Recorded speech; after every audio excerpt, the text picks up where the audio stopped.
Buenas tardes, ¿qué tal? Bienvenidos a esta presentación en la cual se abordará un tema de particular relevancia en el campo educativo, en el paradigma educativo, que es la retroalimentación. Y más importante aún es cómo es percibido este fenómeno educativo a través de la mirada estudiantil en el campo o en el área de la enseñanza y aprendizaje de lenguas extranjeras.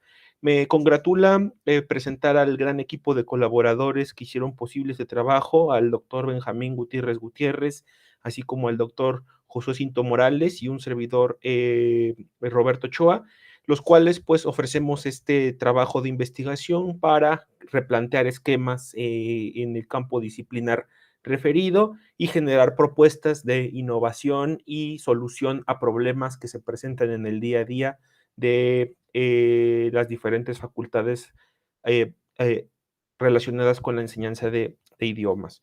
Primero que nada, bueno, hay que tener en cuenta la definición de qué entendemos por retroalimentación. Para otras personas también lo definen como realimentación, ¿no? En un primer momento podemos ver que esta se define como un proceso, es decir, como un continuo inacabado, ¿no? Esto quiere decir que no es posible delimitar como tal el fenómeno de retroalimentación a un evento temporal particular, sino que tiene un alcance abarcador. Tenemos una primera definición en la cual, bueno, se intenta proporcionar información sobre las competencias de las personas, ¿no? Lo que sabe, lo que hace y la forma en la que actúa. Este primer abordaje pues nos permite ir delimitando que no solamente se trata de aspectos de carácter cognitivo, sino también de carácter actitudinal, ¿no? Y procesual. Tal es el caso de la segunda definición o el segundo atributo que vemos en pantalla, el cual refiere a que tiene implicaciones de orden, como mencioné anteriormente, de carácter cognitivo, procesual en cuanto a las habilidades desarrolladas y también tiene un alcance procesual y actitudinal, es decir, que no solamente tiene una repercusión en la parte de cognitiva, sino también se refracta de manera directa en la parte de actitudes, valores y desarrollo de habilidades. Tiene un potencial amplio y me parece, a mi parecer, desde mi punto de vista particular, no se está explotando esta herramienta en beneficio de tanto de estudiantes como de los profesores, que me parece que es una idea un poco anclada, ¿no? Un poco rancia el pensar que la retroalimentación únicamente abona al beneficio del desarrollo de las habilidades y conocimientos estudiantiles, sino que también tiene una repercusión directa en el proceder del docente, ¿no? Vemos que también es una actividad dialógica, entonces aquí ya vemos otra implicación más, que es la parte del diálogo, ¿no? Que no es una interacción unidireccional, sino que tiene pues es polivalente en este sentido, ¿no? Es una espiral, una circular continuada en la cual pues el proceso de comunicación tiene que estar activamente empleado, ¿no? En la que los profesores y estudiantes interactúan, ¿no? Y ven el resultado de este proceso de evaluación que se lleva a cabo y toman acuerdos en cuanto a acciones y acciones para mejorar, es decir, en tanto su desempeño y replantear los esquemas para alcanzar las metas de aprendizaje. Por otro lado, bueno, tenemos la situación, más que el problema es esta situación que, bueno, la retroalimentación se debe considerar, si no es que no ya se considera, se debe allanar el camino para que exista este pensamiento de abarcador en el cual nosotros asumimos la retroalimentación como un elemento indispensable tanto en el proceso, no solamente del aprendizaje del estudiante, sino también de la enseñanza, ¿no? Tenemos que adoptar como docentes esta práctica en nuestro ejercicio diario para tener una mejora constante y concisa en nuestro proceder como profesionales de la enseñanza. El concepto de retroalimentación no está siendo empleado en toda su amplitud dentro de las prácticas de evaluación y formación, y es uno de los problemas que iremos abordando en la parte del análisis. Se tiene, bueno, de acuerdo a Ávila Luna, también la retroalimentación ha sido considerada por muchas o por muchos individuos como una acción de evaluación punitiva, ¿no? Es decir, como un castigo, una coacción en la que, bueno, se funciona como una forma de reproche y en vez de generar una construcción, se manifiesta como una crítica destructiva. ¿Cuáles son los beneficios potenciales del empleo de la retroalimentación de manera crítica y asertiva? Bueno, evidentemente los estudiantes desarrollan una propia comprensión y reorientan su actividad, ¿no? Para el logro y alcance de metas y objetivos. Y se tiene que lograr también esta actividad permanentemente de la cognición de la cognición, que no es otra cosa más que este proceso de cognición en el que el estudiante reconoce qué aprende, cómo lo aprende y cuando comete alguna equivocación o no se logra el objetivo planteado, pues se replantean y se reestructuran los mecanismos para alcanzar dicho propósito. Para ello, bueno, decidimos emplear una pregunta de investigación base, la cual es la siguiente: ¿cuál es la percepción que tienen los estudiantes de lenguas extranjeras de ley respecto a su proceso de retroalimentación? Porque a partir de su experiencia, a partir de sus representaciones, pues podemos generar un modelo, un esquema en el cual podemos hacer una propuesta de mejora justo para subsanar la situación planteada al principio de la ponencia. ¿Cuál es el objetivo? Evidentemente, en un principio es entender el fenómeno de la retroalimentación desde una perspectiva colectiva, obviamente desde este fenómeno educativo, pero a partir de una dimensión grupal, ¿no? No solamente de forma individual, sino queremos ver la forma colectiva, ¿no? El pensamiento colectivo que se tiene sobre este fenómeno educativo. A partir o partimos de la teoría anclada en el modelo educativo que refiere al modelo educativo Minerva, cuyos principios han sido modificados a lo largo de los años, pero en un principio este se estableció en 2009 como una reforma a las nuevas tendencias y enfoques de aprendizaje dentro de la universidad. ¿Qué tenemos aquí? Bueno, un enfoque de aprendizaje orientado o inclinado hacia el socioconstructivismo histórico, cultural, como el eje principal de aprendizaje, como el enfoque teórico de aprendizaje que prima, ¿no? La retroalimentación es un proceso, tiene que ser un proceso inmanente, ¿no? Al proceso constructivista, tiene que ser de forma inherente, acompañado siempre de la parte de aprendizaje y enseñanza. Cometer errores y equivocaciones durante el aprendizaje es una parte orgánica del proceso de adquisición de conocimientos y desarrollo de habilidades, por lo que debe de asumirse de forma crítica y no de manera despectiva o peyorativa, ¿no? Muchas veces solemos asociar el error con algo negativo cuando no se trata de eso. Es necesario, o la función primaria de la retroalimentación, pues es el establecimiento de objetivos y el replanteamiento de esquemas en caso de que no se cumplan dichos objetivos. Para ello se hizo un diseño metodológico específico, contextualizado, partimos de un paradigma interpretativo porque pretendemos entender el fenómeno más que cuantificar, cuantificar lo que está pasando de manera numérica, no es de particular importancia la forma en cómo las estadísticas o las predicciones en este momento. Se valoró el uso del enfoque cualitativo justo porque se parte de una idea de no cuantificación, de no mesuración. Partimos también de un método de estudio caso, un grupo focalizado muy particular, un grupo que estaba llevando la materia de práctica docente. En cuanto a la técnica, bueno, decidimos emplear en lugar de una entrevista individual, partimos de una técnica de grupos focales. El instrumento fue diseñado a partir de 10 categorías base que surgieron a través de una revisión documental que se llevó previamente a cabo. El guión de entrevista se construyó a partir de 20 preguntas igual base que fueron desarrollados durante las sesiones grupales y los participantes fueron 5 varones y 7 mujeres pertenecientes al programa de la licenciatura en enseñanza del inglés, los cuales estaban insertos en la materia de experiencia docente.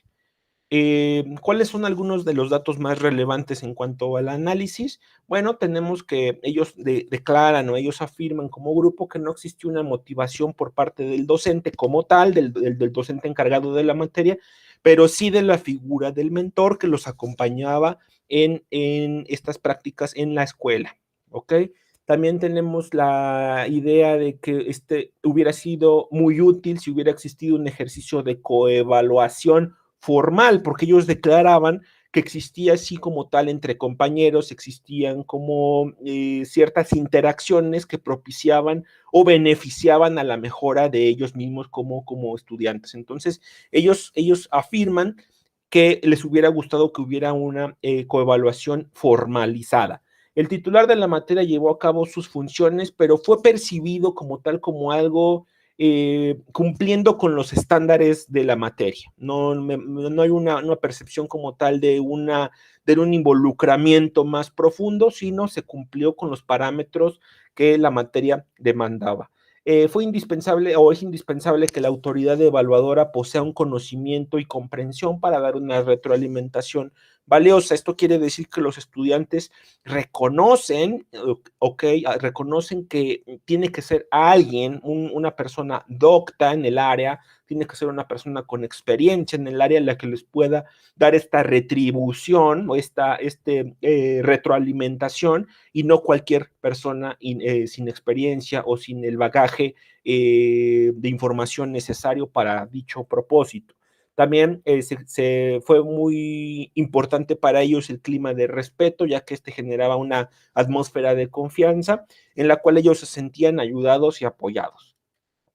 Otra de las declaraciones muy importantes durante este ejercicio fue que es importante que se empleen comentarios constructivos. La evaluación debe de ser un tanto sensible y cuidadosa porque ellos han comentado que han pasado por experiencias en las que el docente suele ser un tanto rudo, muy directo, sin las consideraciones de índole personal que suelen ser también partes del ejercicio estudiantil.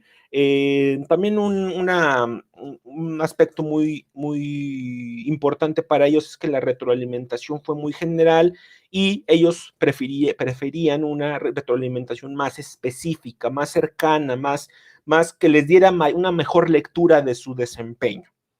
Además, la evaluación formativa se encontraba de manera desfasada. ¿Qué quiere decir esto? Que pasaba mucho tiempo después de que ellos realizaban su práctica y la retroalimentación llegaba demasiado tarde. Ellos ya no se acordaban qué habían hecho, qué habían logrado, qué no. Entonces, esta parte temporal también jugó un papel muy importante en esta percepción de la retroalimentación. También fue comentado que debe de ocurrir en varios momentos en el proceso de enseñanza. Ellos refieren que únicamente ocurría a partir de las evaluaciones formales, lo cual ellos pues consideran o creen que no debe ser así, sino debe de ser una constante en la que permanentemente se les esté dando un apoyo, una ayuda, una retroalimentación productiva para que puedan ir generando este proceso de mejora. También debe darse a través de un lenguaje sencillo. Muchas veces como docentes solemos caer en estos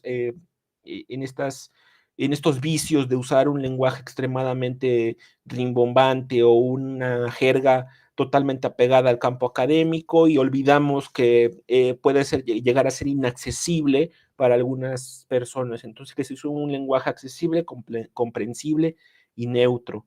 Además de ello, bueno, puede ser minuciosa, como se decía, muy específica y que describa, que nutra, no simplemente que forme parte de un protocolo.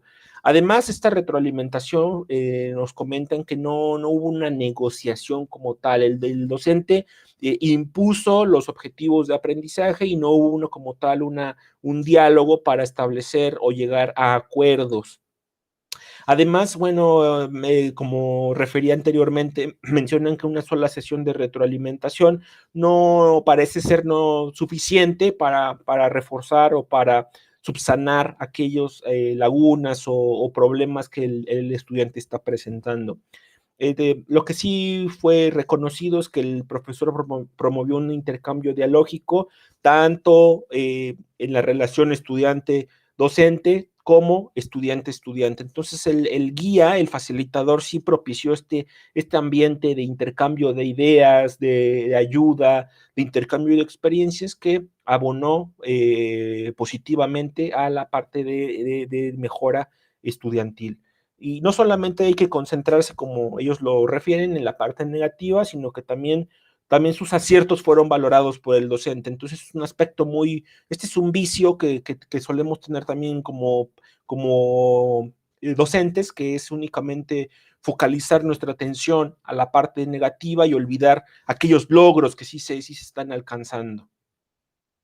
Eh, También ellos comentan que debe de asumirse el error como una oportunidad, no como un problema, un inconveniente, sino debe de asumirse como una oportunidad de aprendizaje, como una oportunidad de cambio, como una oportunidad de mejora. No tienen que aprender a perfeccionar su desempeño y aceptar el error como una oportunidad. Además, ellos perciben que la retroalimentación o a través de esta se suscita este cambio de mecanismos, de dispositivos para alcanzar nuevos objetivos. Si se está repitiendo el mismo método, pues se llegará a los mismos resultados. Ellos afirman que como tal la retroalimentación no propició este proceso de metacognición, pero ellos aseguran que debe de, ¿no? Entonces se está como en este proceso, en esta tensión aún de lograr que el proceso de retroalimentación pues alcance a propiciar en los estudiantes esta metacognición tan necesaria para entender el por qué y para qué de su aprendizaje. Ellos como estudiantes deben de evitar una posición defensiva que suele obstaculizar el proceso como tal de retroalimentación, ¿no? Y debe de haber como tal un involucramiento tanto del docente como del estudiante, ¿no? En esta última parte, ellos comentan que en la primera parte el docente estaba muy involucrado y conforme fue evolucionando el curso, pues fue en decremento, ¿no? Este nivel de involucramiento. Además, también la motivación fue relegada a un segundo o tercer plano, no hubo como tal una motivación extrínseca, ni ellos supieron tampoco cómo generar esta motivación intrínseca por sí mismos. Entonces, ellos declaran que la parte motivacional estuvo un poquito alejada de lo que ellos esperarían. Eh, También fue importante que lo que el docente comentaba solía ser de índole más personal que académico. Entonces, como facilitadores de este proceso de retroalimentación, ellos afirman que se debe de un poco ser objetivo en tanto a la parte académica y del logro académico, más que de algún aspecto de índole personal. Y como comentaba anteriormente, también el estudiante reafirma la idea de la retroalimentación como una forma de mejora docente, también, no solamente de la forma estudiantil o en la práctica estudiantil, sino también debe de estar o tener una injerencia en la parte docente. Y la motivación extrínseca, como aludía anteriormente, pues careció un poco no hubo lugar en esta anécdota, en su experiencia, no hubo como tal esta motivación extrínseca por parte del docente. ¿Cuáles son nuestras conclusiones? Bueno, esto que acabamos de presentar nos dio pie a la construcción de modelos que nos permiten un poco dar esta representación de lo que podríamos nosotros entender como el proceso de retroalimentación en un entendido de una mejor forma. Para ello, bueno, se desglosó en tres ejes, el eje del rol del estudiante, qué es lo que el estudiante debe de cumplir. Vemos en un primer momento que esto se divide en un accionar cognitivo, procesual, el cual involucra un proceso de metacognición, reconocer que aprendo, cómo lo aprendo, para qué lo aprendo, ¿no? También una criticidad a través de la autoevaluación, que es muy importante y que no está generado como tal, o no están habituados los estudiantes a generar este proceso de autoevaluación y autorreconocimiento, y que debe de haber un constante replanteo de esquemas si es que no se logra alcanzar los objetivos planteados. Por la parte actitudinal, a la parte de los valores y actitudes, debe de haber una posición de apertura, no deben de estar abiertos a los comentarios, deben de ellos de generar también una motivación extrínseca que les permita, bueno, ir subsanando o mejorando o perfeccionando lo que ya llevan realizando, y deben de estar más involucrados y tener una responsabilidad cognitiva mayor a su propio proceso de mejora. Solemos delegar esta responsabilidad al docente, pero el estudiante es quien debe también asumir de forma crítica y asertiva y acertada su propio proceso de mejora. En cuanto al docente, los estudiantes consideran que debe de haber una parte en la cual la ejecución se deriva en la parte del perfeccionamiento docente, debe de ser alguien apto, ¿no? Para brindar retroalimentación, si no, pues no sería la forma adecuada en la que podría ayudar a los estudiantes, ¿no? Y debe de también generar esta actividad de motivación extrínseca, ¿no? Dar como reforzar un tanto los logros, ¿no? También para que ellos sientan esta parte de acompañamiento, seguimiento y monitoreo por parte del docente. Debe de tener un enfoque en tanto a que debe de considerar la parte académica más que la parte personal o la relación estudiante-docente más personal, y la evaluación debe de ser crítica. Sabemos que esto es a partir de la evaluación es que surge la retroalimentación, por ello debe de haber una sincronía en estos dos momentos. También tenemos la parte de la idiosincrasia profesional, que es la parte obviamente del proceder actitudinal del docente. Debe de haber este compromiso también de parte del docente, una mayor sensibilidad en cuanto a los errores o las equivocaciones, no ventilar o no exponer a los estudiantes, sino que sea de forma discreta. Por ello, en la parte de idiosincrasia se enfatiza la parte del respeto, la parte de la credibilidad y la parte de la discreción, como refería hace un momento. El proceso en sí, también el eje del proceso, tiene una parte que ser considerada diferentes elementos, por ejemplo, la precisión, tiene que haber una mayor interacción entre pares y entre estudiante-docente. La parte de la temporalidad no tiene que ser la retroalimentación tiene que ser oportuna, tiene que haber un seguimiento más allá del proceso mismo, tiene que tener mayor frecuencia, ¿no? Tiene que ser inmediata, o sea, tiene que ser posterior al acto del ejercicio estudiantil, y debe de tener una continuidad, ¿no? Esto debe de generar un proceso mental en el estudiante de reflexión, ¿no? En el cual el estudiante habilitará esta facultad para detectar sus errores y mejorarlos o subsanarlos. El diseño, bueno, debe de caracterizarse tiene que ser claro, ¿no? La retroalimentación tiene que ser clara, un lenguaje claro, como exponían los estudiantes, tiene que ser pertinente al contexto en el que se está realizando, tiene que ser suficiente, darse en la cantidad necesaria, tiene que ser útil, tiene que tener un propósito como tal, un sentido congruente a lo que se está revisando, a los objetivos planteados, tiene que ser minuciosa, como se comentaba, tiene que ser muy específica para que el estudiante tenga esta sensación de que realmente se están enfocando en aspectos muy particulares, en habilidades muy particulares y no en generalidades. Contextualizada, es decir, tienen que tomarse en cuenta las condiciones en las que el estudiante realiza su participación o su proceder, y debe de ser flexible, no debe de haber una posición más inclinada a la comprensión del acto en sí, más que una rigurosidad protocolaria, ¿no?